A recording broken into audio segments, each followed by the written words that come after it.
Hey guys, it's Brian. Hey, it's Nate. It's Barry. And welcome to the Collecti-Bros podcast.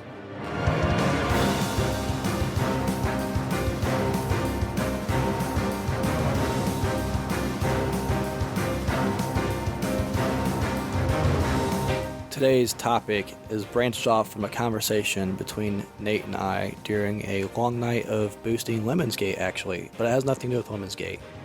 This is about forgotten games that are left in the past, forgotten through time, not necessarily delisted or, just games that, oh, I forgot about that, or that's a thing, or anything like that. There's a number of contributing factors. But first, let me invite you guys to follow us on social media. We are on Facebook, Twitter, Instagram, and TikTok, and we are Collecti-Bros Pod at all platforms. At all platforms? Also on all platforms. But Barry's been working on something very hard that's pretty cool I want to talk to you guys about. Barry, you want to tell us about our Discord? So we do have a Collecti-Bros Discord now. If you're interested in joining, the link will be in the show notes. It's also on our Buzzsprout homepage, the invite link. So if you'd like to join it, it's just a Discord channel if you want to talk to us or show off what you've collected or really anything about collecting. There's also other stuff in there that's outside of video games if you don't collect strictly video games, but I invite you to join it. There's no fee. We don't have a Patreon. Everything we do is free. So if you'd like to join it, Discord, link in description, ready to go. Shout out to the game trivia because it's addicting. It'll give you a screenshot of the game, and I think the three of us sunk way more time into that than I'm willing to say out loud. Yeah, the game quiz bot's pretty cool. I'm in the channel as Barry. Brian is Spider-Man, and Nate is Eat Me, I'm a Danish. I don't know if you guys are going to change your names or not, but that's who was in there right now, so. Nah, that's my gamer tag, so I'm sticking with it. If you guys ever want to play anything with me, that's my tag on pretty much everything, so. Yeah, Barry worked really hard on Discord. It's pretty awesome, guys. Check it out. It's basic. Hey, some people can do some really crazy things with Discord. I'm not Discord savvy, so. And some people can do magic. I'm not one of them. But you know what? I feel like I'm an alright person, okay? Don't sell yourself short. If you work really hard on it, it's really great. I feel like we're all pretty inviting people, so come hang out, guys. But also, the whole reason why we do this podcast, because we play games, we collect games. What have y'all been playing? What have y'all been collecting? Nate, let's start with you. So, currently playing a little game I was looking forward to for a while called Serious Sam 4. It's a game. I've not had a great time with it, but it's very brief. So it is leaving Game Pass PC, so I'm trying to finish it for the achievements before it leaves. Big fan of the series. I have played it since, I want to say, Second Encounter. It's when I first got on Serious Sam. Played as a kid. It's just mindless fun shooting. It shouldn't be a bad time. Like, at the very least, it should be get your kills and move on. But I feel like this one tries to be grandiose, but it fails miserably. It's like the most generic romp of a first-person shooter I've ever played. Doesn't spit enough enemies at you to feel like Serious Sam. There's like this story of these other characters attached that you're supposed to care about. That nothing. It doesn't feel like a Serious Sam game. It literally feels like the most generic first-person shooter I've ever played, and it runs horrible on PC. I thought it was my specs and stuff at first, but I've read that this game just had hell being developed, and it did not come out well for computer. So I've got about 2.5 hours left on that, thankfully, and I'll move on to a different game. I'd rather play pretty much anything, if I'm being completely honest. Crazy, man. I didn't hate it. I played it on Xbox, and there's issues with it. It doesn't feel like Serious Sam, you're right. Especially when they're trying to make it feel like a more modern first-person shooter, in the cities and stuff. That's when the game's weak. It's better when it's just here's an open field, here's 100 dudes. It gets a little better, thankfully. I've heard the DLC is supposed to be excellent for it, though, but I'm at the point where I've already soured on it. I probably won't even go through it. As far as it's got a separate list of achievements, so you better. No, that's not on the PC version. Oh, interesting. Y'all got lucky. The actual fun it's all parts. about perspective, you know. I might play it if it's free, but as far as pickups, I have quite a few, but most of them are non-factors. They're closing a lot of the FIFA servers. They're closing last year's WWE game, so I picked up copies of those I needed. Series X versions and Xbox One versions of all of them. Helped my dad clean a storage unit out and discovered some Atari carts. so that was kind of cool. I mean, they don't have boxes and stuff, but anytime you find Atari games, it's always kind of fun. A couple big ones, Pitfall, Kaboom. Those are two of the really fun Atari games. Also, Brian found a game I've been looking for a long time since he found it. So back in 2004, Microsoft had their own football game. It's called NFL Fever. There's a cover variant. It's a big, disgusting, ugly yellow banner that says, includes valuable coupons. It's actually just like black font, like typewriter font. Yeah, it's really distracting. It almost looks like a stamp, but I thought it was cool. I've been wanting one forever, never found it. Brian actually found one, so that's my crown jewel of my pickups. I think it's a Best Buy exclusive because there's a Best Buy coupon, $10 Best Buy coupon in there. So I think it's a Best Buy exclusive. But as far as non-sports games, I did pick up a couple DS games. The big one's Contra 4. It's one I've been looking for a while. I got a really good deal on it, about half off, so it's exciting. And a fun little game called Pass the Pigs. I saw pigs on the cover. I said, gimme. It was like $5. Looks like a little puzzler, but kind of like a perfect little DS puzzle game. So I haven't played it yet, but tend to break it out. Brian, how about you? Well, I have been playing Like a Dragon Ishin again because my dumbass Good lord. discovered I was not at the point of no return. And I thought my sub-stories achievement glitched out on me because I was trying to go for the 100%, as we talked about previously. So I was sitting there doing all the grinding and the farming and all that. And I needed one more sub-story to get all the sub-stories done, the side quest. And I was reading a forum where a guy was like, the same issue I had, where it just would not advance. And he was like, yeah, you just play the next level. It's not really the point of no return. And I was like, well, let's give it a shot. And sure as shit, yeah, I've got all the sub-stories done now. So still love this game. Honestly, this is my game of the year so far. It's still early. And I've yet to play my most recent pickup. Got my pre-ordered. Did Engine come out this year? Yeah. Yep. Oh. It's like March, I think. It feels like it came out in holiday. It's dragging, bro. This year's been wild. Oh. But yeah, it's like Q1 early this year. I've been playing it for a while. It's long. But excited about my most recent pickup. Picked up my pre-order for Diablo 4.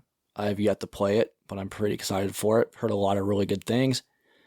Looks amazing. I played the beta. Loved the beta. We'll see how this shakes out because you know how they like to blizzard things up once the game's actually fully released. Ready for my $30 horse armor. But I also played a game called, let's see here. I believe the horse armor's 21. Oh, don't want to over-exaggerate, my What bad. a deal. Yeah, I don't want it to be ridiculous. But your Mangi, something, Generation Special Edition. This game is pretty cool. It's on Game Pass. Wanted to play it before it left. It was like Jet Grind Radio, but instead of like graffiti, you're taking pictures. So it was like super artistic, but the story is pretty cool. It was a little interesting, little 1 hour, 2 hour game. Had a good time with it. Check it out if you guys can. I know it's like an indie classic. It's on PC. I think it's on other consoles too for download, but Can you spell that? I shouldn't I? UMURANGI, Generation Special Edition. Thank you. Anybody got guesses, let me know in the comments. Your Japanese is better than mine, which most certainly it is. Let me know in the comments. But yeah, as far as pickups, again, I got Diablo. I actually scored a Prototype 2 Black Watch Collector's Edition. It's in a big like box with like an art book and a manual, or a soundtrack rather. But it was like $13. It's really clean, so I'm pretty happy to get that. Anytime I can get like a collector's edition on cheap like that, and it doesn't fit on my shelf, which sucks, but I like stuff like that. So it was a good pickup. Also, I ended up grabbing... Did I talk about Steel Battalion? No. I don't feel like I brought up I got a Steel Battalion. So, yeah, spoiler, I picked up a Steel Battalion recently. Yeah, definitely the grail of the original Xbox. Been looking one forever. I mean, I paid for it, but you know what? It's complete. It's super clean. It's nice. The manuals are still sealed and everything on it. What color buttons you got? Green. Green. Nate's Yeah. got blue? No, I got green. Both got Yeah, green? First Okay. prints. Yeah, but super excited about that. I literally did a whole lap around the store and like, I don't really see anything. I saw it sitting behind a counter. I was like, well, shit, here we go. So crammed that bad boy in the back of my truck and happy to own a Steel Battalion. So literally everything I pick up for the rest of the year and the rest of my life is kind of pale in comparison. So For the record, Brian didn't put Steel Battalion in the bed of his truck in the open air. We're Yeah. not savages. I know how that sounded. yeah, The not back the seat. very back. I literally didn't try to disassemble the controller and get it back in the box. So I literally like put the box up vertically and then laid the controllers down and then put a seatbelt and was like, stay. What about you, Barry? What have you been playing? What did you pick up? I have played that I can remember. I finished Devil May Cry 2. Awful.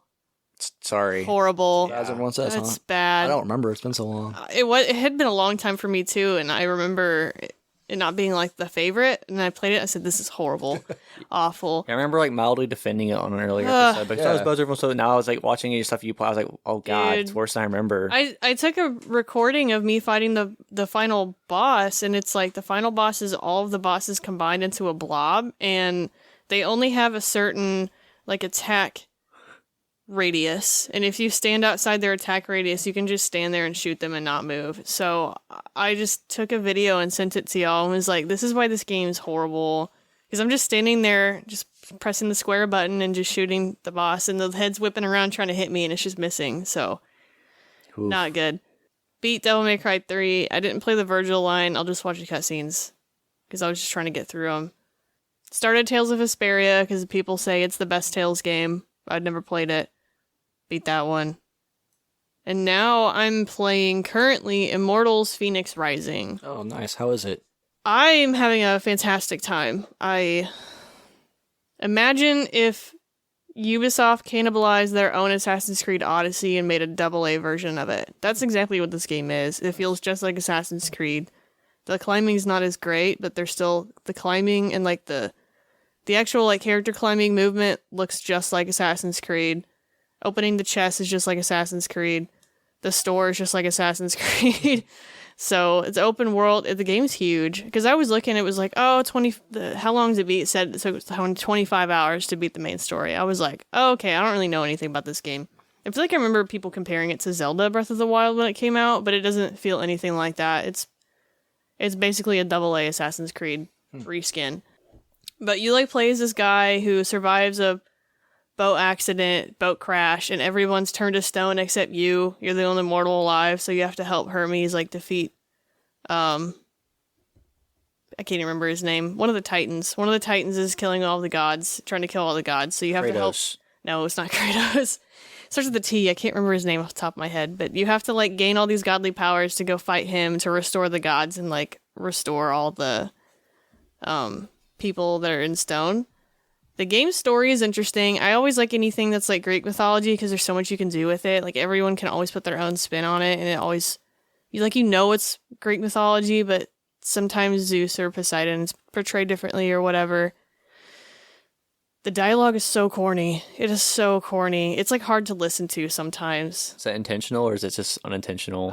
I think they were trying to go for like a comedy spin on it, but the comedy is corny comedy. Like there's one part where Hermes is like you don't know he's Hermes at the time, but it's very early on in the game. He's like getting surrounded by enemies, and you like stand up on this cliff and you see him and you're like, why don't you go ahead and fight someone who's armed? And then he just starts flexing like this, like strong arm flexing, and then just does it twice. Or he's like, don't worry, I'm on my way to save you. Just like, I don't know. The way that it's spoken and some of the dialogue is extremely corny. The voice acting is like not great. It's like forced comedy is what it feels like to me. So, I mean, it doesn't have to be good. The story in of itself is interesting. Execution's not really there, but it's open world map clearing type, and like, y'all know that's my Jimmy Jam. But I actually enjoy this one a lot more because it's not like go to a chest, open the chest. Like there's so many puzzles in this game, it's ridiculous. Like it's very, very puzzle heavy. And it's not like Horizon Zero Dawn boring puzzle where you kind of just have to like move a couple blocks. There's like block moving and there's like arrow shooting targets, hidden things. So the puzzles I find are really fun. And then the vaults like are a whole, like you have to go into this vault and you can get like special armor and Zeus lightning bolts to like upgrade your stamina. And the whole vault is a giant puzzle that you have to figure out. Like the one I just did, you had to roll these two balls around into platforms that would activate like a mechanism somewhere else, but one of the balls you could pick up with the power and the other one you can't pick it up. So you have to figure out like how to traverse the environment with the one that can, shoot up with air or whatnot. So they're interesting. I enjoy the puzzle a lot. I'm not... The dialogue is so rough. It's so corny. But I looked at it and I was playing it so late last night. I said, I gotta go to bed. Oh no. I said, it's 25 hours? No, this is gonna be like a 60, 80 hour game for me. Because at first I was like, okay, the map can't be that big. And then I zoomed out the actual map and I said, oh my goodness. So I'm having a great time. If anybody doesn't like this game, it's probably because they just don't like open world map clearing games. So if you don't like open world map clearing games, just don't play this one. But everyone I know that's played it has enjoyed it. I like it a lot. Yeah, everyone's like kind of a sleeper. I don't know why it got poorly received when it came out. Like, people just weren't interested. Maybe it's because it was Ubisoft tied to it, and people thought it was a Zelda clone. Zelda Assassin... I don't know. Because it wasn't Assassin's Creed 800. I guess. Because Vin Diesel doesn't have superpowers and goes to space in a car. It was interesting. I just remember the reception when it came out. People were, like, not impressed. And I'm like, it looks fun to me, and so now I'm playing it. I'm like, this game's really fun. I'm having a great time. Good. So what it's about. You playing it on Switch? No, on PS5. PS5, nice. It's gorgeous. The textures are great. I don't have any problems with lack of frame rate. I'm playing performance because it's always performance, but it's stylistic. So the enemies look cool, the environments are cool. They didn't try to be realistic with it. So it's a very interesting game. I'm just doing that until Final Fantasy 16 comes out. Nice. So, speaking of pickups, I've picked up, can't even remember. I'm really big into Skylanders, specifically Imaginators. Only Imaginators. I don't buy the other ones. I cannot find those anywhere. Imaginators are impossible to find. So, Brian and I were doing a little trip, and we ended up finding a store that had a couple Imaginators in there. If you ever go out, the only Imaginators you see is the Queen and the Penguin. Those are the two starter ones. So there was a couple in there, and they were covered in, like, paint. It was like a kid, like, got a hold of them and painted them. Because, like, there was the hoodsicle guy, and his eyes are normally green, but they painted him, like, orange or whatever, and there's just black paint all over translucent pieces, and I'm like, I don't even care. I can't find these anywhere. Whatever. If I can't clean the paint off, it's fine. And then the other one I needed, that had the whole axe ripped off. Cortex's arm was ripped off.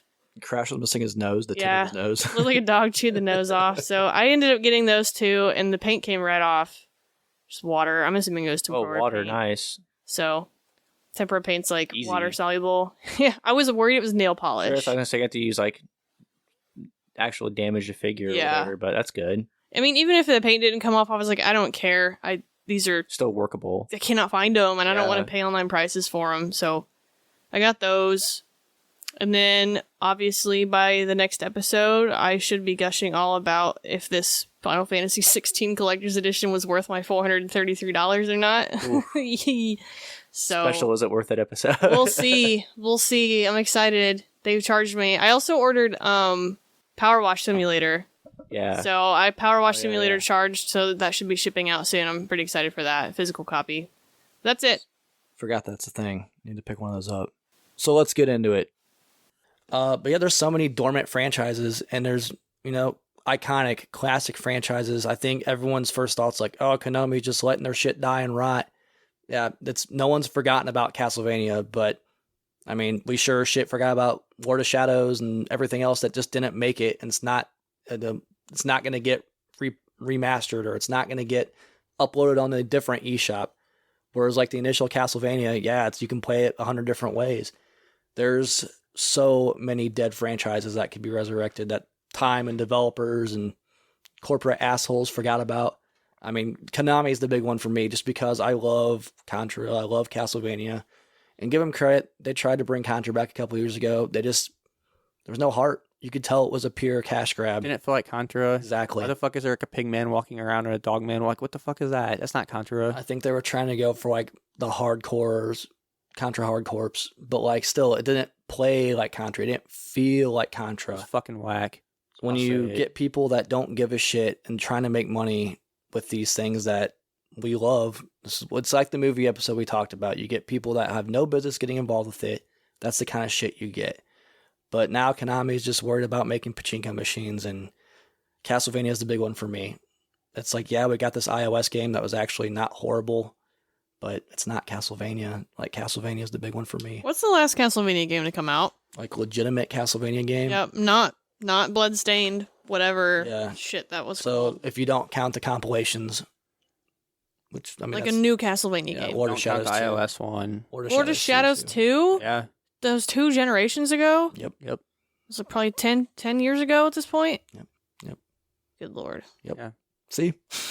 And I thought Metroid was the neglected one, but look at Metroid. That's the thing. Like, Nintendo's righted that wrong.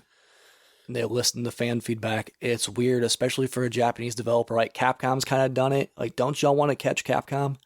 Yeah, they're the most comparable to each other, and you could see Capcom had a really rough patch there. And like yeah. when they tried to go like make games for Americans, and it fucking shot them in the face. Like they've turned that ship around, man. Like Capcom's on fire the last couple since the 360 PS3 era. They've like really righted the wrongs, and they're doing great. They're bringing their games you think of like Monster Hunter's not necessarily now it is thanks to World, but like it's not an American style game. They've totally brought that into a market where everyone can play and love Monster Hunter World now. Like, they've killed it.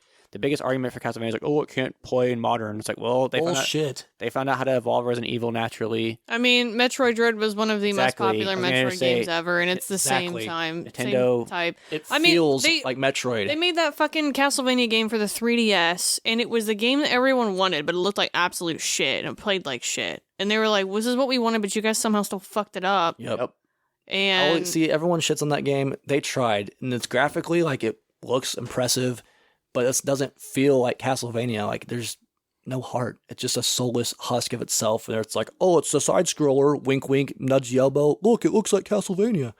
This doesn't feel like Castlevania. That's a Nintendo even with Metroid. They have a modern Metroid series Prime that kind of sits independently of the rest of the Metroid games, where you still have your classic Metroid. And if you're not interested in side-scrolling bullshit, Prime looks beautiful. well, I mean, Prime is all you had for a long time. Yeah. They didn't have, it was Game Boy Advance last. They didn't really do anything until Dread. We got the 3DS version of like Metroid 2, like the remake, Samus Returns, and that was literally like testing the waters, Yeah. because it's weird for a big Nintendo franchise. I don't see that game a lot.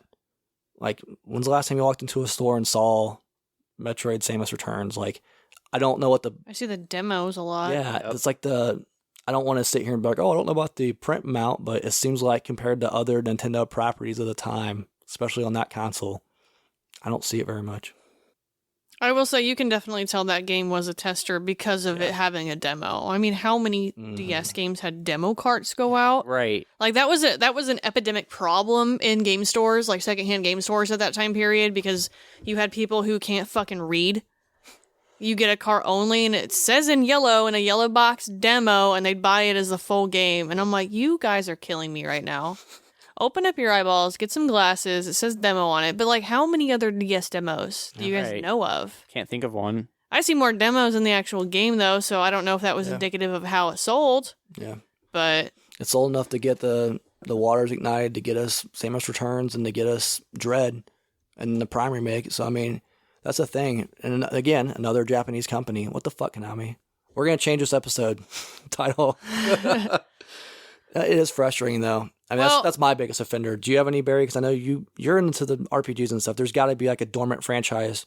how much time do you have is the We problem. got like an hour, don't we? Let her rip. I mean, if we want to talk about publishers, this is one that's kind of forgotten in a weird sense, but it's not. So Working Designs was like the Japanese localization to North America publisher, like in the 90s, and definitely the 90s, early 2000s, if not. I mean, we're talking, there's RPG slammers in terms of that era. If it says Working Designs on it, it's going to be expensive. Because that was like pretty much all we got in terms of translation for a long time. A lot of Japanese games didn't come over to the US because of the struggle of translating things. So Working Designs did take a lot of niche titles.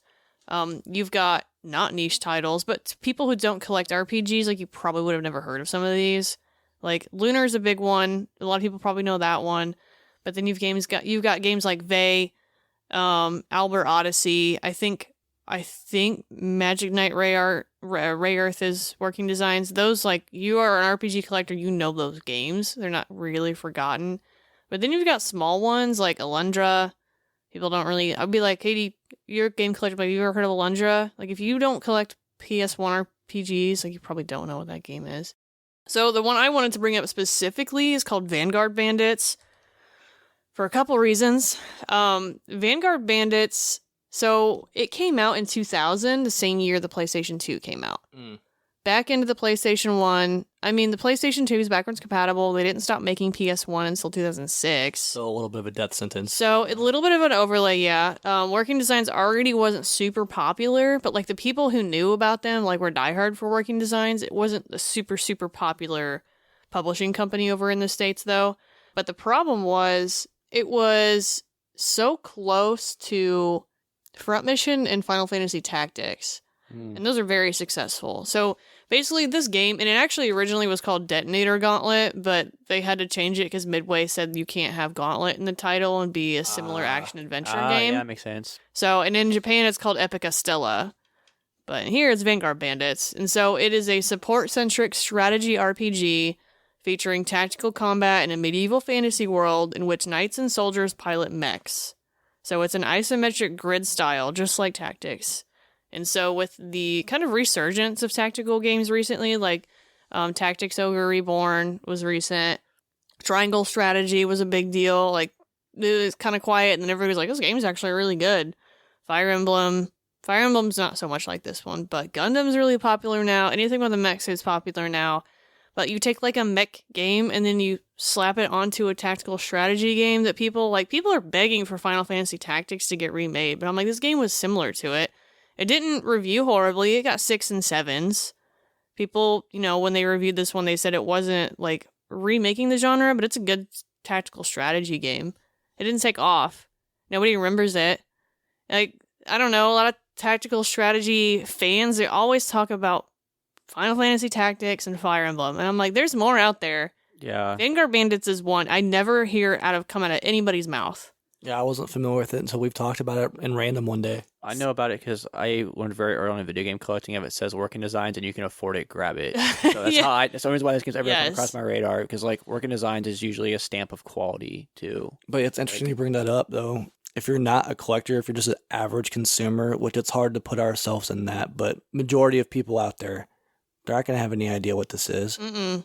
And that's what's interesting to me is like, really only a collector base knows about this one, but that's why it is kind of a forgotten game, because like isometric RPG or strategy RPGs are popular right now, and mechs are popular right now. Yeah. And so you'd think combining this, like Front Mission, super popular, Armored Core is about to come back, and that's kind of shooting the whole mech thing in stardom right now too, because From Software's tied to it. So people are like interested in mechs, like Gundams. Just robots with guns are always awesome, bro, especially when they fight giant monsters. Like, robots with guns. And you know what? In the popularity of anime nowadays, with the amount of mech animes that are out there, are just ridiculous. So you put that together into a game, and then they're like, by the way, tactical strategy game. It's like, yeah, we had that 23 years ago, and everybody forgot about that one.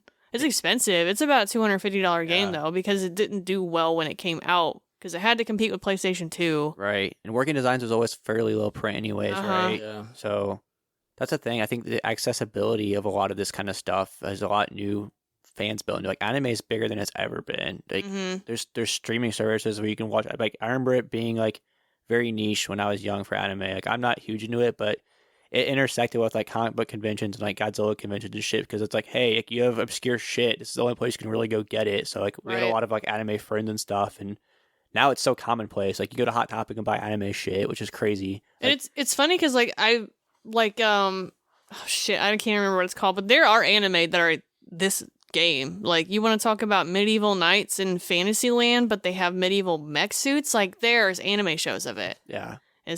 We had it as a game 20 years ago. Like, I bet if this game came out now, it'd be pretty successful. It would, yes, it absolutely would be. It would be very successful. It's interesting when publishers can almost like sabotage their own shit. It's kind of tying like Brian was saying, okay, we have something that's dormant, but there's people that release shit in the wrong time. And it's almost like they shoot themselves in the foot. And that's how you can really easily get games like this. I just get kind of lost in the shuffle. Like, I get you had to translate this huge game, so that probably took forever, and part of the reason why it came out so late. But this would have came out sooner, or would have came out nowadays instead of back then. Like, talking about a mega hit, you know? I mean, So Working Designs is defunct. The guy who started that one basically made a new one called Gaijin Works, Yeah. and they haven't put anything out since like 2016. But basically what they would do is just help convert games for digital front. So Vanguard Bandits, they did put out on PlayStation Network in 2011. I don't know if it's still available on there for purchase digitally, but it should be at least on the PlayStation 3. I don't know how available the classics are on PS4 and PS5. I know it's not in the library for the... I feel like it was a lot easier to fuck with when it was on Vita, PSP, and PS3, just my personal opinion. Yeah, when I go through and I want to look for PlayStation 1 games that are available digitally, I have to boot up my PS3 and look through there because they're not on the PlayStation. Classics. Yeah, they're not on the were current fucking sweet, storefront. bro. I miss those Uh-huh. days. Or there's some are, but not. They haven't switched all of them over. Right. That one I believe is available on there. It is. Okay. I don't know if it still is. I'm trying to find that still because apparently it's a pain in the fucking ass to find. It's really hard to navigate. You literally have to go through a PlayStation 3 or a Vita or a PSP That's to actually do it. an interesting decision. I don't really know why they haven't converted all that over yet. Like Tron Bond's on there, Sinking in 2's on there, but like you can't really Sweet. access them from the new storefront because they haven't just moved everything.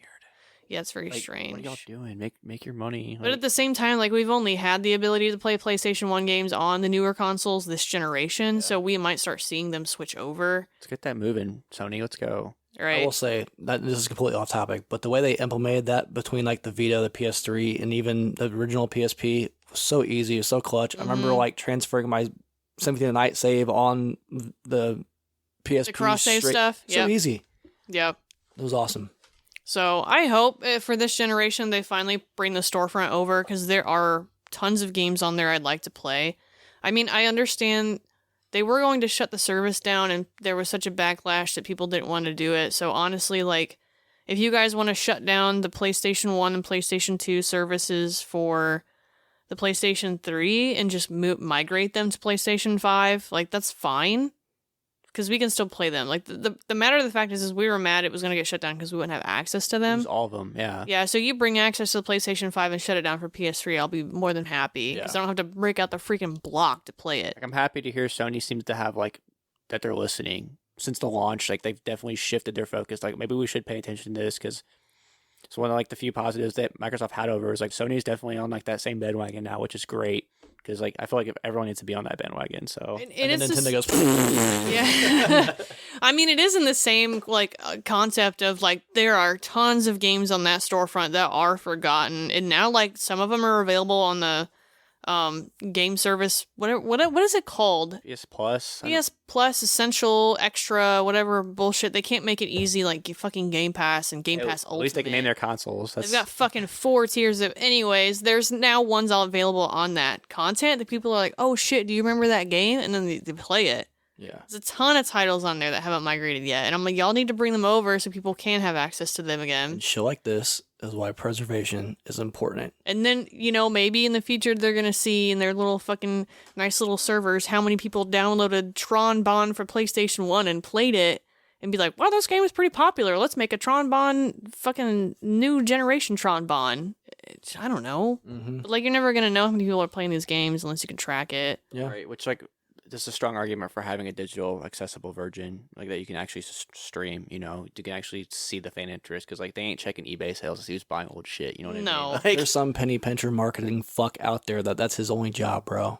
You gotta think how big these corporations are, like publicly traded. And you know what? As much as I want to yell at fucking Nintendo for like shutting down their eShop for Wii U and whatnot, they're giving us Game Boy again on the Switch online service, which is like I'm hyped for wild. GBA.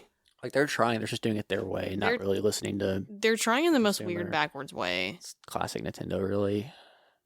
They're like Nintendo is doing the thing that we want the future to do, and then Sony's doing the thing that we did not want them to do in the past. It's just strange. Yeah.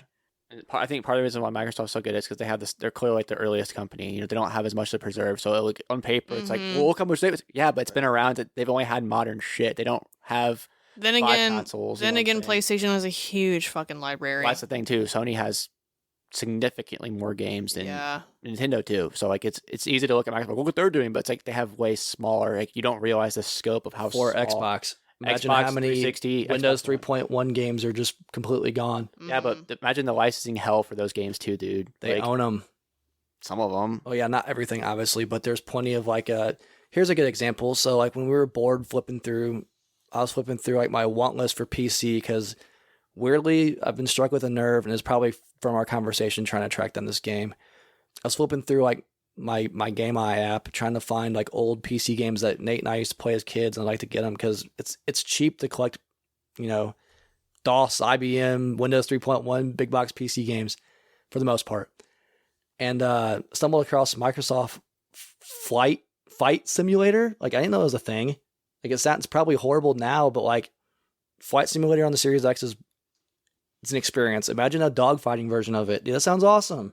Something like that they could easily put on GOG, sell it for $2, and I would buy it. I want to ask Nate if he's got a game, but I also want to hear about what this fabled game is that you guys are trying to find. Yeah. I didn't pick anything like from really that time period, so we can talk about that game if you want. So my shit's kind of like Xbox and up, like that era. You know what I mean? So, I'll ask this question really quick though. So I know you answered it a little bit, Barry, but like I would say, see if Table agrees. Like PlayStation 1 era on up, most of these games were forgotten due to like sales or shitty publishing. I think Barry hit on the head. Accessibility, one of them, where games were priced similar, but they weren't viewed as like quite a collectible yet.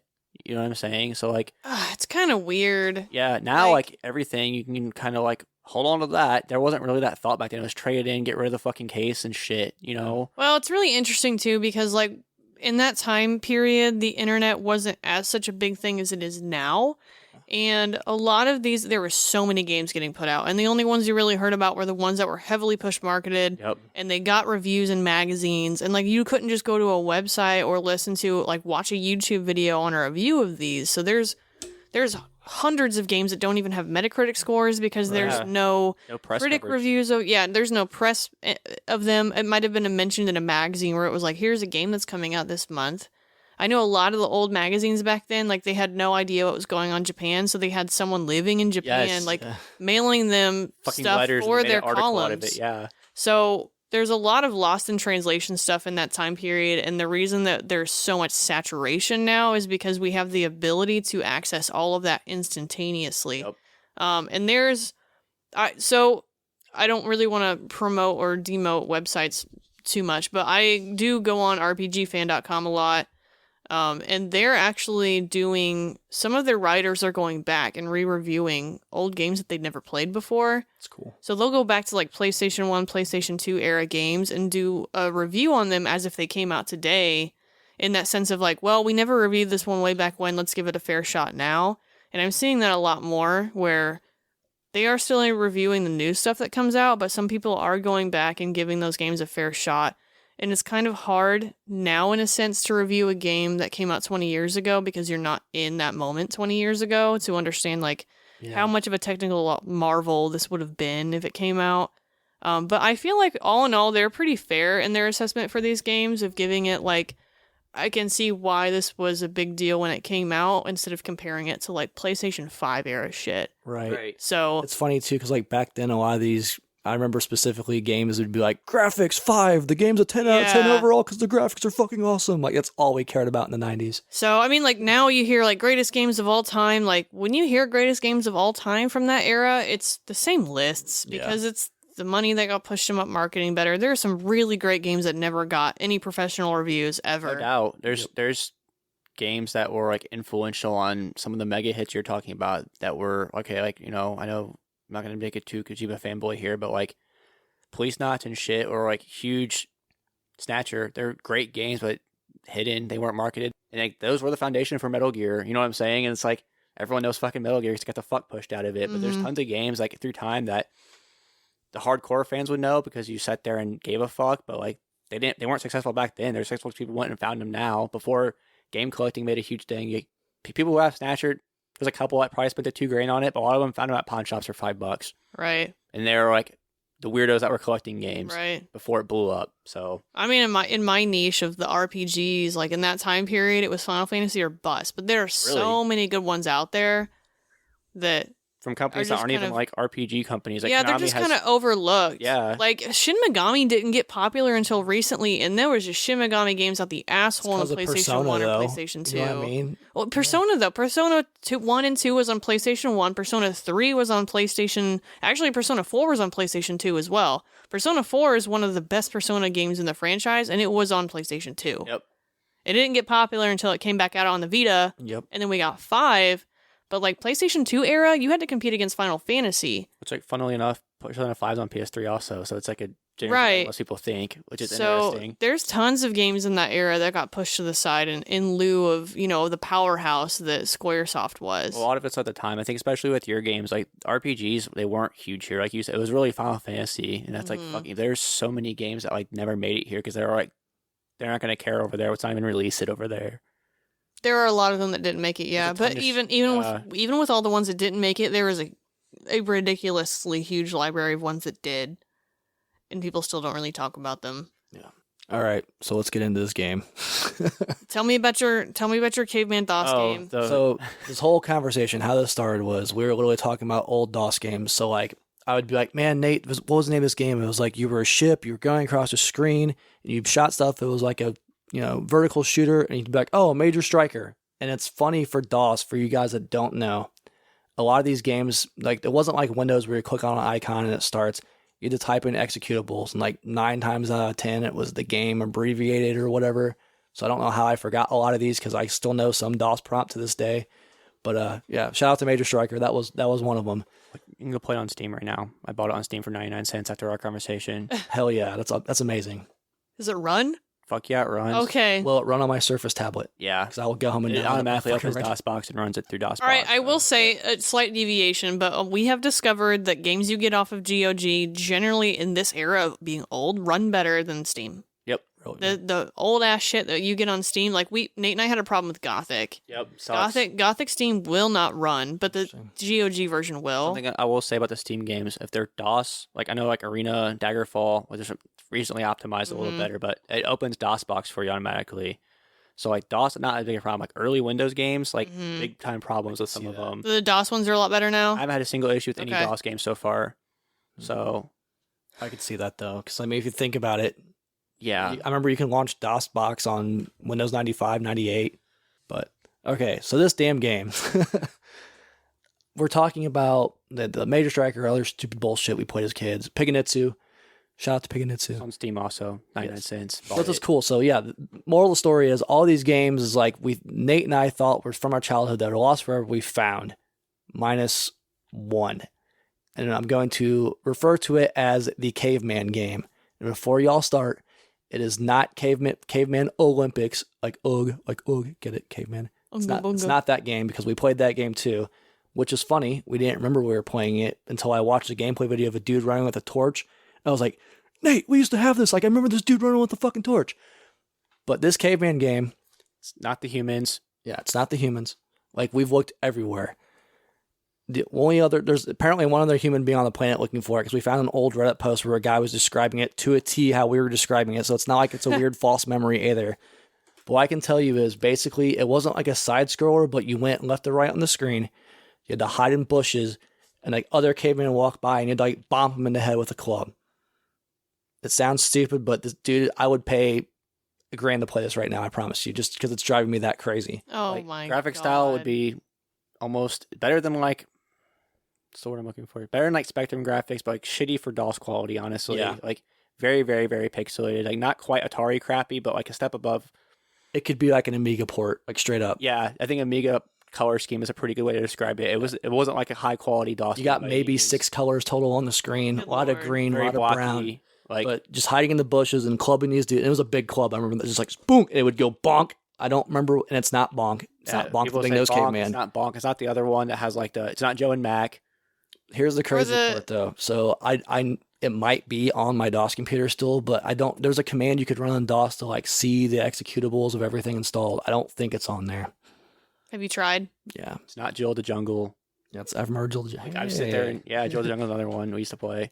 Listen, I've gone pretty fucking extensively to look for this shit and I can't find it. So Well- if anyone finds it, I'll give you a bounty. Yeah, from what I understand, if you understand what exactly they're talking about, and it's not Bonk or Jill in the Jungle or whatever else Olympics, Unga Bunga, Caveman Olympics. then you should tell us because they will lose sleep.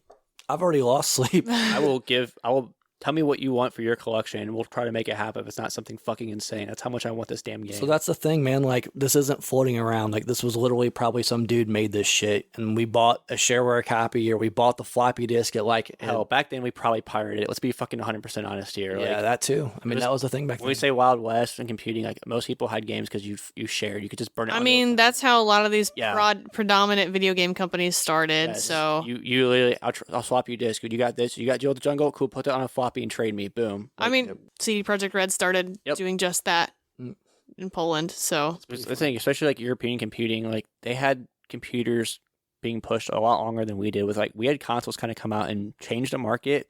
NES didn't do fucking Europe. I can't remember what like mini documentary this was that I watched on it, but there was somewhere that said like the shit was just so unregulated and wild that the radio stations would basically play the data over the radio stations, and then everybody would pull out, I think it was for cassettes, Yeah, right? it was, yeah. They would pull out their cassette recorders and then record the air, and it would record the game on their cassettes, and then they could distribute them that way. Because there was no way to actually access any of this stuff, so they had to publicly like shoot it out into space. Can you fucking imagine? And then let people record it so they can, send them out to other people. Yeah, I think people just swapped shit. So like if you just go to your neighbors and be like, what games you got? And have you bring a little fucking pick out and you go burn them a fucking copy. And there you go. So, like that's how everyone got games. Like let's not pretend it's not. I don't remember what it's called, but it was like a floppy disk storage thing that it always had a lock on it, like a plastic cover over the top of it. But like we used to just have. Yo, I had one of those. Oh yeah, we had tons. It's just full of games, just full. And it's like unfortunately, I think most of them got destroyed in the house fire, but I've still got a couple of the floppy disks from when we were kids that just don't have anything on it. And I'm like, I need to throw this into the DOS computer one day and see what this is. But yeah, find this goddamn caveman game. We'll give you a bounty. It's sad, but yeah, it's so through time, through a dumb publishing decision, accessibility. There's so many ways games get forgotten, and like Barry said too, oversaturation too. Like it's funny that wasn't just a back then around. Like now, especially with the birth of like digital marketplaces, there's so many games that all three of us sitting here, everyone listening, will never play, will never know about. It'll get randomly delisted off one of these platforms, and like 9 people in the world will have fucking played it. Well, it's funny because like talking about this episode, I didn't want it to necessarily be all DOS games. I didn't want to leave anybody out or anything. But like looking at my shelf, I was like, what the hell is this? I don't remember the name. I don't even remember the name of the game. It's so generic. Like, hang on. So like there's still games that nobody fucking remembers from 360 PS3 era. Blades of Time. Like I would have looked on the shelf and I was like, how do I get this? What is this? Apparently it's a reboot of X-Blades, which I do remember because it's like an anime girl Mine's swords like on the front. Cold Step Saga. Like people are like, what the fuck is Cold Step Saga? And I'm like, it's a card game. Yeah. The 360. And they're like, what? That's the same idea. Yeah, Right. yeah. So like it still happens nowadays, but I don't think it's like, you know what, that disc is still existing. It's not to the prevalency of like this goddamn caveman game, you know? Mm-hmm. It's a different kind of forgot. It's Well, a different kind nowadays, of lost. people, you can, like Barry brought up, with the birth of the internet, you can Google what the fuck is Cold Up Saga, and it'll give you a full-on review. It'll give you a fucking Wikipedia page. Yeah, well now. Like, there ain't shit for some of these. Like, I was recently just at the soccer practice, like, waiting for it to be over, so I was looking at, like, I was kind of doing what Brian's, I'm looking at Amiga games, because, like, it was a PC that I didn't have a lot of experience with, so I was just, like, so many of them don't have Wikipedia pages, don't have fan wikis, there's nothing for some of these, and, like, you look at the screenshot, like, this looks badass, but there's, like, no information about it. Now, like, if it comes out, like, you have to go through so much licensing and publishing and shit. There's going to be a paper trail you can follow to find out what the fuck it is, Right. how it plays. Like, I'm talking even like NES, PlayStation kind of era. If you didn't have, you had to go off the back of the box to make your purchase. Like, I remember going with Brian to the stores when we had like our money to go buy a greatest hits game. Oh, We had magazine covers and shit, but it's like, man, I don't know, like this one or this one. It's We've like, talked about this before in Yeah. our first episode with Jack Bros. Like Yep. that's why North American covers are so different than Japan because they're catering off of the idea that like these people only have the box to go off of, so we need to make something that will be relevant to them. yeah. Which is why like Dragon Quest and Dragon Warrior are so vastly different because they know that shit would not sell over here unless it looked like some kind of D&D shit. Yeah. It's interesting, man. Like, it's exactly to your point, is like all we had to was the box, and even the marketing and the publishers knew that, and they would cater to that. They don't do that shit no more. no. They don't care. That's the thing. I can be in GameStop and just, boy, it's a time game. What the fuck is this? I can Google it and find something about it. Everything is just a classic Star Wars movie poster now. Yep, Fits the formula. you're right. They got one dude's face on it. Call of Duty, just one dude's face. That's all I need. I want to say this too, though. How fun is it nowadays? Like, we're pretty deep into the hobby. I'm sure not everyone's like us, but like Barry, you and I both had the same thing happen. We're hunting for a game, and we're in the PS2 section, and you pull it off the shelf. You're like, "What is this?" I have seen a vast many PlayStation 2 game in my year. Yeah, Barry's big in the PlayStation. I have not seen this. Never seen it before. And we were both like, "Need it." It's called Finny the Fish. Yeah, Natsumi made it, right? Yeah, Natsume made it, and this is the same company that did like River King. I want to say, did they have their hands in Harvest Moon? Harvest Moon, yeah. Yeah, Harvest Moon. I was like, I think I remember this, but like, don't hang me if I'm wrong. But Harvest Moon is super popular. Yeah. The new one going to come out, yeah. Yeah, in a different kind of sort of group of the gaming community. Like farming sim does not cross over with fishing people whatsoever. But like River King is popular. I know River King because I'm fishing guy. Right. I don't know if we need the fish, and I'm fishing guy. But like Harvest Moon too. Like Natsume Right, is a game company that if I see their shit on there, I'm gonna be like, oh wow, they made this? What is this? The same deal as like you've seen a fucking helicopter attack game on the Game Boy Advance that Atlas did, and we're just like, what? Yeah. It's one of those kinds of things. So it said Natsume on it, and I was like, what the fuck is this Finny the Fish game? We flipped it over, and this thing looks like the most badass shit I've ever seen. It's like a platformer, yeah. It's like a weird platformer fishing Yeah. / survival / RPG / I don't know I didn't know all that. So Holy I fucked shit. around with it last night because it was like, this was the most recent example of like Barry and I both being like, what the fuck is this? Because like you said, the internet, we all know everything now. Or there's, hidden gems videos. Yeah. This ain't showing up on any hidden gems list. It's not a gem. It's unique as fuck. I'll say that.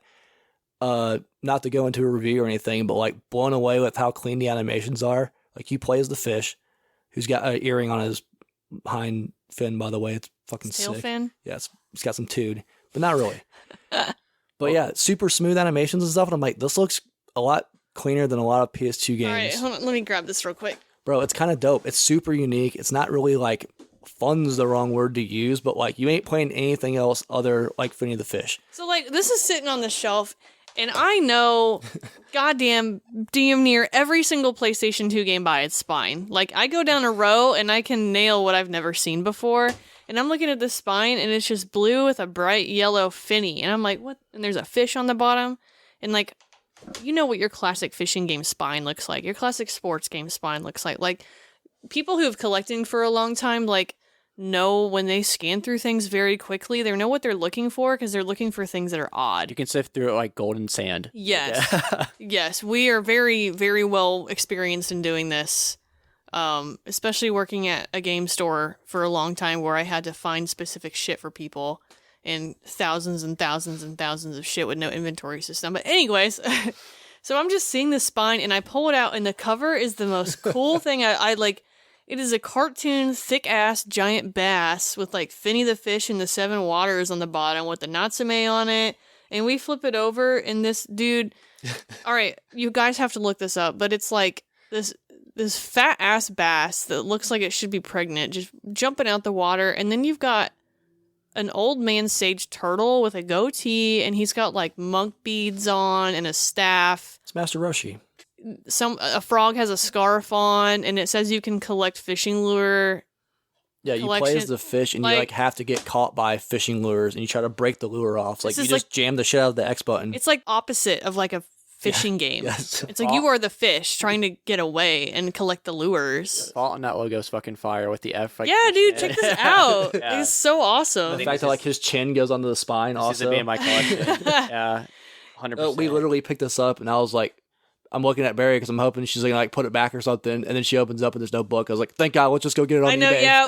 I literally was like, oh my God, I want this, and Brian's like, okay, and I opened it up and I said, no fucking me, no. He goes, oh, we literally went home, and I think you bought yours that night, Yeah, and I bought literally. mine the next day. Literally. I was like, this game is, I can't, like, all the time we sit here and we say, oh yeah, I think I'm gonna go home and buy that, but like this is the first one I had like drove my ass home 100 miles an hour to like do something. I think this game kind of ties into an interesting point we can bring up, though. There's a lot of games that get lost in time because a certain genre gets popular, and then every studio tries to make the fucking next version of it. Yeah. So, like, platformers had their day where they were fucking huge. Everyone tried to make a mascot for their company. There's so many platformers that you could pull out of, like, forgotten games. Like, I watched a video recently on Vex. I don't know if anyone remembers that. Oh yeah, I mean we talked about this when we were talking about Kaya. Yeah. So Same thing, yeah, where it's like there's specific genres you can get just lost. And like one of the games I picked to talk about, it's similar. Like I picked Bullet Witch to talk about. It was a PS3 360 game.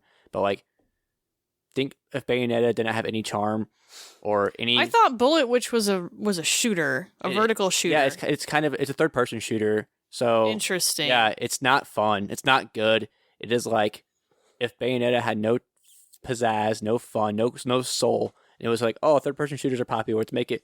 And like, there is some magic shooting. Wait, it's a third-person shooter like Mass Effect? Yeah, I thought It's like it was an action game. I thought it was like a vertical No, it's like a third bullet person. shooter. Yeah, there's like Boring, slow DMC with a big gun. no Okay, DMC okay. without any of the flair. There's so many games like that where it's like it tries to emulate something and it does it so poorly that people don't even give it any shine whatsoever, and it just gets like cast to the void and forgotten about, and then weirdly expensive later, and people want to talk about it. But it's funny. It's just kind of a point. Like this, I'm sure there's other platformers out there similar to this where it's like probably kind of unique and fun in their own way, and they tried, but Look, hell, if anyone remembers it. all I'm saying is I was like, maybe there's some YouTube videos on feeding the fish also, since I don't want to sit on this PS2 all night. I found like 4. Barry says there's more. There's some out there. At first, when I pulled it up, there wasn't a lot, but there are some gameplay videos. So I say we're trendsetters. If y'all start buying feeding the fish and it becomes this big collector's piece, y'all can thank the Collecti-Bros podcast. I mean, Finny the Fish, like last I checked, was like $20 to $30, depending on what kind of shipping you wanted for a complete. I think it's been like 17, 20, something like that. I don't remember. Yeah. Worth it. Spoiler. But yeah, it's rare as a collector you run into games, but like get back to this original offhand topic, like what a thrill that was. Like when's the last time that's happened since Feeding the Fish? Do you even remember? That I've seen a game out that I'm like, what the fuck is this? Yeah, it's been a long time for me. Out. I mean, the last one I remember was I saw a Reddit post for someone was like, I just picked up a bunch of these Xbox games, and there was a game in there. What is it called? Black Sword? Blackstone. There's because like I have a wish list on my database, and I went through all of the consoles of what I wanted, and my Xbox was like damn near done. I've only got a couple left, like Nightcaster or whatever. But I'd never heard of this before until I saw the picture, and I was like, what the fuck is this? And then next thing you know, I'm out here hunting for it. But like it does happen.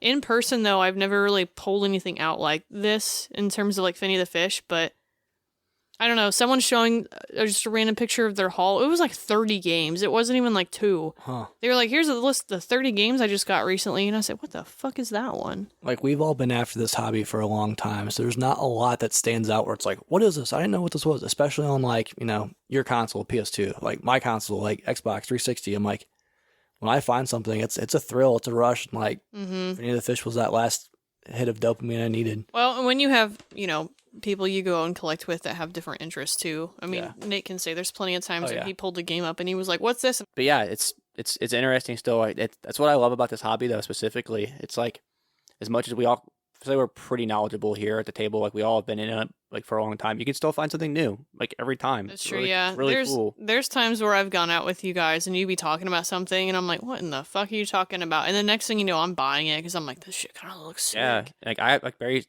have tons of like especially PSP games and shit where consoles I like, but I don't actively like go search for. Like, hey man, you should probably pick this up. It's a good deal, and find out it's a great fucking game on top of it. Like, it's a great feeling, man. I stumbled across, especially because it's like, you know, my biggest collecting goal is like all original Xbox games. And like for a while there, I was like actively playing all of them as soon as I picked it up. And I found a couple games that like I probably wouldn't have played. And now I'm like, hey, that game was actually like remotely fun. I'm sure back then as a kid, you know, it would have been fucking really fun. But it's what adds another leaf to this hobby. Or like another one that I brought with me just to like for jogging my memory. Dark Arena on the Game Boy Advance, like probably not a ton of first-person shooters on the GBA. Mm-hmm. But like I remember a kid at school grabbed this game and he was like, dude, it's like better than Doom. And I was like, okay, let's not get crazy. But like tried it. It's super, like at the time I was like, but it's like it's super ambitious. It kind of checks a lot of my boxes for like weird, obscure, unique.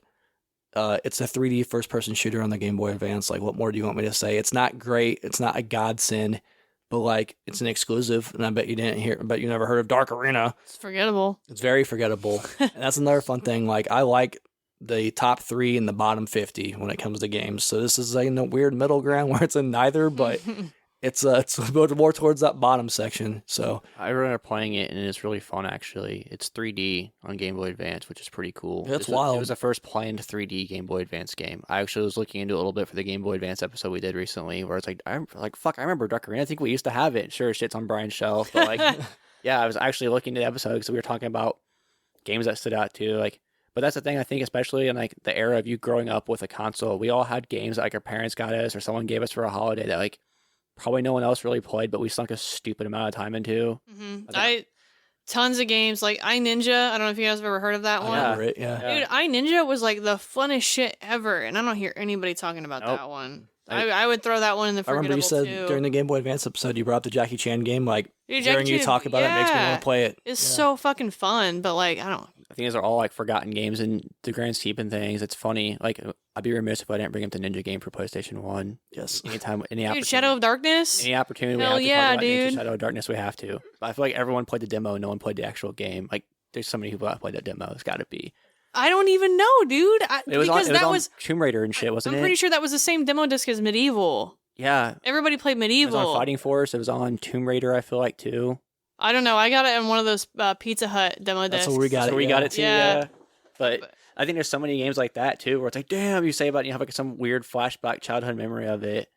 Like, I know it's funny, even with popular franchises. I know Brian had a game picked out, and I had a game picked out where it's like, superheroes are huge now, Marvel characters are huge, fairly niche back then. Like, I pulled out an Iron Man game where it's Iron Man and Exo, heavy metal. Game's fucking horrid. So I see that one a lot. Now, if you ask me and Brian, we put so many goddamn hours into it because we were like just blown away with it like, when we were kids, but it was totally our demographic. Like 2 big dudes in metal suits blowing shit up, and it's like super gory for some fucking reason. Like, Well, and like that's the thing. Like, it was like that time where like Valiant was taking off. Like Valiant, if you were in the comic book community, Valiant was such a big deal, and it was like Exo's got his own fucking game, I'm a and huge it's with fucking Iron Man. yeah, like huge Exo fan. So I was like, never. Like, funny, you can never get an Exo game now, even with Oh, no. as much oversaturation. I'm surprised they even got a Bloodshot movie. Right? But they got fucking Vin Diesel, so what does that have to show for it? Exactly. But it's funny. Like, as huge a property as Iron Man is now, like, there's a 360 PS3 game. Like, no, there was one before that for PS2 and Saturn and PC. You'd be like, what? So it's just funny, like.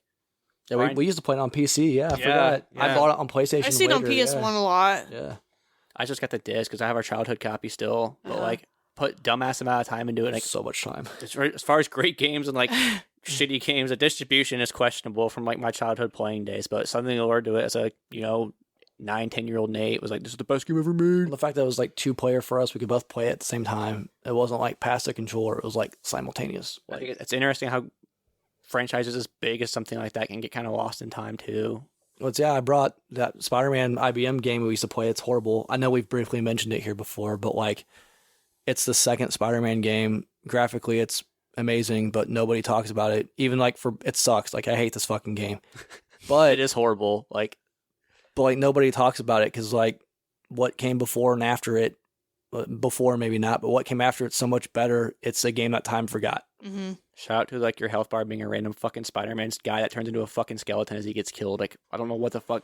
Look up a screenshot for it. It's called The Amazing Spider-Man. It's IBM Paragon Software did it 1990, I believe.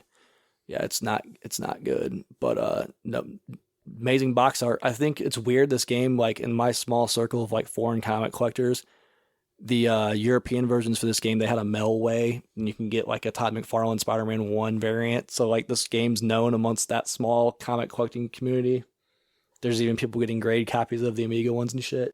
You do you, bud. That's all I'm gonna say to that. I think it's fun. Like, so easy to forget things. And it's crazy how many games we are going to just lose the time.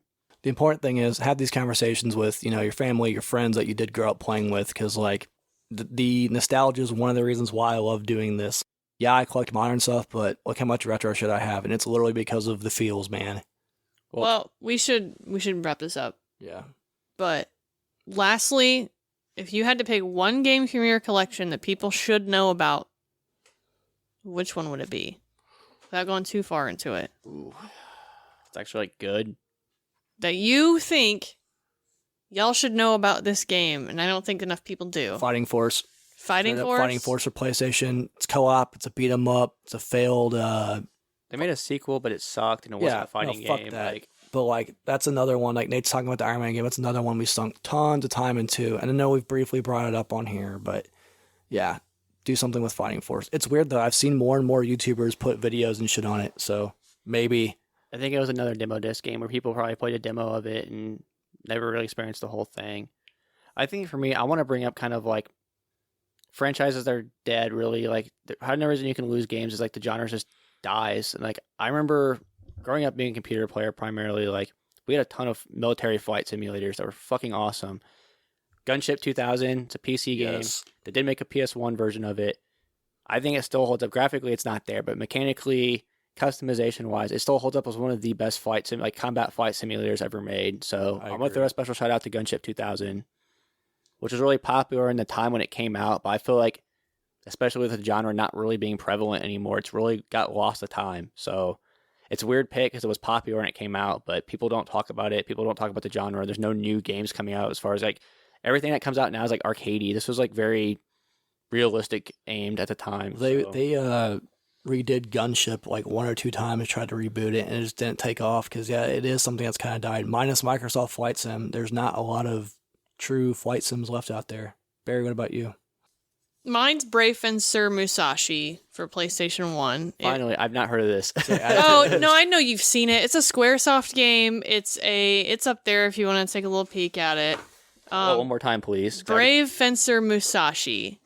And it is a kind of that kind of style of Squaresoft polygon characters, kind of like Final Fantasy VII was, is kind of what this game looks like. Oh, I've seen that. Yeah. yeah. Seen of it. People have seen of it, but I think it's vastly forgotten because it is very funny. The dialogue is funny. A lot of jokes are in it. It's very fun, good, solid RPG. It's got day-night cycles in the game. The NPCs have schedules. Like, it's loved, but I think it's vastly forgotten. Yeah, proving your point, I totally recognize the cover. I could not tell you what the fuck it was called. Yeah. Right, and that's a game that I don't think Square is ever going to go back to. I believe they developed and published it, but I just don't think it's going to go one they're going to go back to ever, as much as we would like it, because the dialogue is fun. Like, if I remember correctly, there's like a scene where someone's dead and your character goes up to him and he's like, well, you got a lot of mouth on it for someone who's like knocked out or something like that. I don't know. It's just the dialogue is extremely funny. It's very comedic, but it's like a fun RPG that has that like 90s comedy that a lot of RPGs had that they don't. It's very dark now. RPGs are very dark. Yeah. I don't know if they're ever going to go back to that fun comedy anymore. I mean, that's a criticism of the Final Fantasy right now. Is 16, people are saying it's just way too dark. They're so serious now. Very serious. It used to be very like Japanese, where it was like a little bit of tongue in cheek, a little bit in on it. So, I mean, who's to say this new one might not have some comedy quips in it, but I think that era of that specific comedy is forgotten as much as these games are. So, and I think Brave Fencer Musashi is like a great example of that. I just don't think we're ever going to get back to that kind of game. Well, that about does it, guys.